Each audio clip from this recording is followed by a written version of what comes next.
آیین در این ارزش‌های ضد بشری نه دموکراسی است، نه حقوق بشر است، نه آزادی بیان است، نه آزادی اندیشه است، نه آزادی انجمنها و تشکلات است، نه حقوق زن است، نه حقوق کودک که هیچ همخوابگی با کودک است، نه حقوق جانور است، نه حقوق زیست بوم است، نه جدایی نهاد دین از حکومت است که دینشان با تأسیس حکومت همراه می شود، چه پیامبران بنی اسرائیل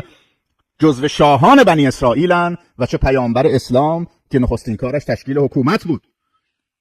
و نه جدایی دین از سیاست و قضا و آموزش و پرورش است، نه آزادی دین در آن است که به زور شمشیر و بر اساس کتاب‌های خودشان و نویسندگان خود اعراب مسلمان ما در کتاب‌هایی مثل فتوح البلدان بلازری نوشتند با چه شقاوتی سرزمین‌های دیگر رو تصرف و مسلمان کردند. نه آزادی دین است، نه عدم بردهداری است که بردهداری در کتاب آسمانیشان تحت عنوان کنیز و قلمانداری و کنیزداری به رسم